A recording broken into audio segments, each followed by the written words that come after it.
Baiklah, Assalamualaikum warahmatullahi wabarakatuh. Kami dari kelompok 4 akan mempresentasikan tugas proyek dengan beranggotakan kelompok. Yang pertama ada Imam, yang kedua Hafiz, dan yang ketiga saya sendiri yaitu Teguh. Judul dari presentasi kami yaitu perancangan lampu eksterior solar cell otomatis menggunakan microcontroller Arduino Uno.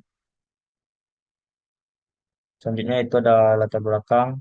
Pada masa sekarang ini, otomatisasi adalah salah satu teknologi yang populer dan terus berkembang, khususnya di dalam penerapan peralatan rumah tangga. Di rumah, otomatisasi sangat dibutuhkan, sehingga pengguna tidak lagi perlu repot untuk menghidupkan dan mematikan sebuah alat elektronik yang ada.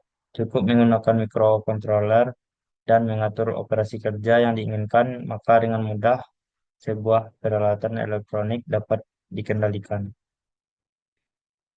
Yang selanjutnya itu ada rumusan masalah. Yang pertama itu ketergantungan pada cahaya matahari. Sifat lampu yang mengandalkan energi matahari menjadikannya tidak efektif di malam hari atau saat cuaca mendung. Hal ini membatasi penggunaannya terutama di daerah dengan curah hujan tinggi atau musim dingin yang panjang. Yang kedua yaitu kemampuan sensor. Akurasi dan sensitivitas sensor pendeteksi cahaya matahari sangatlah krusial. Sensor yang tidak tepat dapat menyebabkan lampu menyala atau mati di waktu yang tidak tepat. Yang ketiga yaitu ada sistem kontrol. Mengenai sistem kontrol lampu, termasuk bagaimana sensor terhubung dengan mikrocontroller dan bagaimana mikrocontroller memproses sinyal dan mengontrol lampu. Masih belum jelas. Kurangnya informasi ini mempersulit penilaian efektivitas sistem dan potensi masalah yang mungkin terjadi. Yang keempat yaitu ada ketahanan sistem. Lampu eksterior ini dirancang untuk penggunaan luar ruangan, sehingga harus tahan terhadap berbagai kondisi cuaca seperti air, debu, dan getaran. Teks tidak menjelaskan bagaimana lampu ini dibuat untuk memenuhi ketahanan tersebut. Ketahanan sistem yang rendah berpotensi menyebabkan kerusakan dan mengganggu fungsi lampu. Yang kelima yaitu efisiensi energi. Meskipun menggunakan energi matahari, efisiensi sistem perlu dipastikan.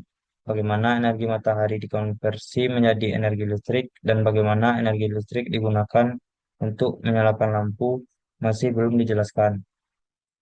Efisiensi sistem dapat menyebabkan pemborosan energi dan memperpendek umur lampu. Yang keenam yaitu ada biaya dan ketersediaan komponen. Informasi mengenai biaya pembuatan dan ketersediaan komponen lampu ini penting untuk mengetahui kelayakan dan skalabilitasnya. Biaya yang tinggi dan komponen yang sulit didapatkan menjadi kendala bagi pengguna. Yang terakhir yaitu aspek keamanan. Lampu ini menggunakan energi listrik sehingga aspek keamanannya perlu diperhatikan. Teks ini tidak menjelaskan bagaimana sistem ini dibuat untuk mencegah konsleting, kebakaran, atau bahaya lainnya. Pengabaian aspek keamanan dapat membahayakan pengguna dan lingkungan sekitar. Yang selanjutnya itu akan dibacakan oleh rekan saya. Oke, baik. Selanjutnya, tujuan pembuatan alat ini adalah untuk meningkatkan pemanfaatan energi terbarukan seperti pemanfaatan energi sinar solar atau pemanfaatan energi cahaya matahari dengan baik.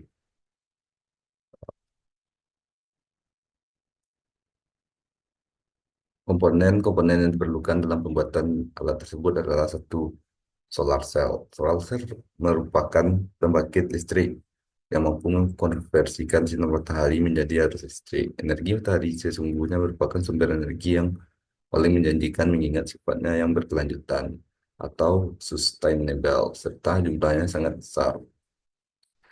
Komponen yang kedua adalah baterai VRLA. Merupakan sebuah baterai dengan elektroda yang terbuat dari timbal yang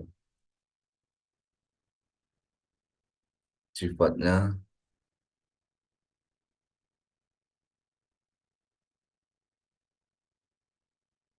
encer dan dapat menyimpan energi secara efisien, sehingga sering digunakan dalam sistem tenaga surya dan aplikasi lain yang memerlukan penyimpanan energi jangka panjang. Komponen ketiga adalah mikrokontroler. Arduino adalah pengendali mikro atau Inggris mikroler, adalah sistem yang mikroler lengkap yang terkandung di dalam sebuah chip. Nomor 4, yaitu lampu pijar.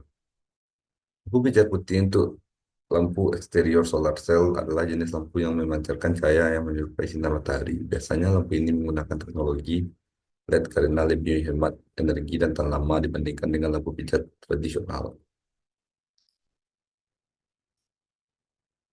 5. Semikonduktor transistor.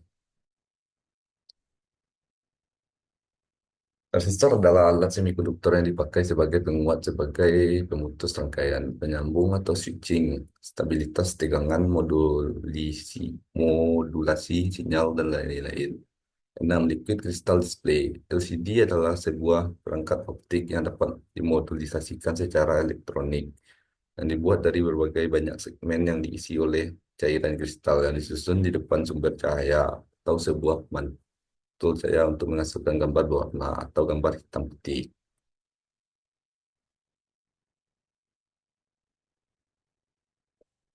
Baik, sekian dari saya dan selanjutnya akan dilanjutkan oleh rekan saya, Imam. Baik, saya akan menjelaskan tentang mengenai desain alat yang dirancang. Yang pertama yaitu oh, terdapat bagian atas yaitu solar cell dan toolbox di dalamnya. Solar cell ini akan mengalirkan oh, aliran daya atau aliran input untuk toolbox. Kemudian toolbox akan menghidupkan lampu dan didukung bodi untuk menempel ke dinding.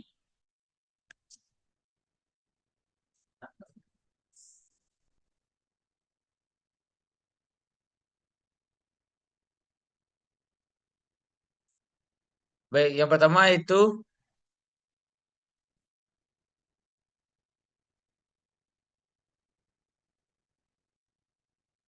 cara pembuatan yang pertama yaitu pemilihan dan pengadaan komponen.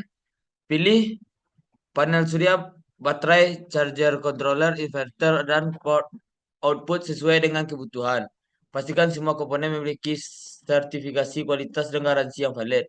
Yang kedua, perakitan panel surya. Pasang panel surya pada bingkai yang kuat dan ringan. Sambungan kabel output panel surya dengan charger control. Tiga, instalasi sistem penyimpanan energi. Hubungkan baterai ke charger controller menggunakan kabel yang sesuai. Pastikan baterai terpasang aman dan dilindungi dari benturan. Dapat dibuat dalam bentuk toolbox.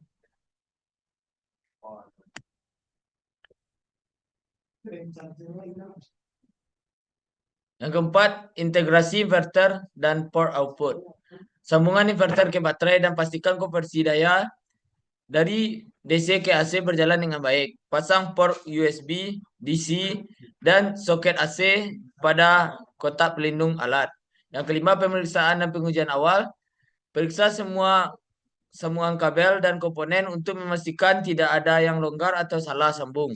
Lakukan pengujian awal untuk memastikan alat berfungsi dan mengisi daya yang benar. Yang keenam, finishing dan pengujian akhir. Selesaikan pemasangan fisik alat termasuk pemasangan pegangan dan roda jika diperlukan.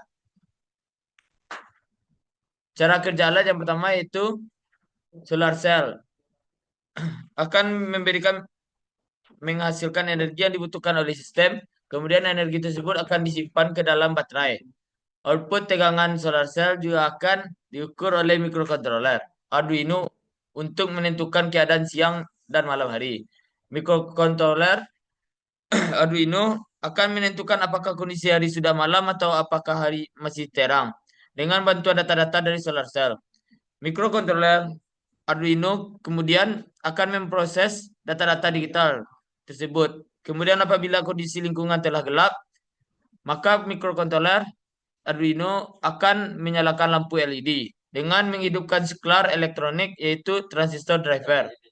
4. Mikrokontroler juga akan memberikan informasi mengenai kondisi baterai dan energi yang telah tersimpan dengan bantuan dari LCD metrik 16x2.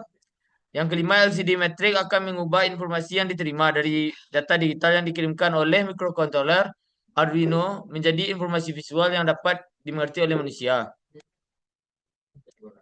Harapan dari teknologi ini yaitu semoga dengan alat ini pemanfaatan energi solar dapat berguna untuk masyarakat luas.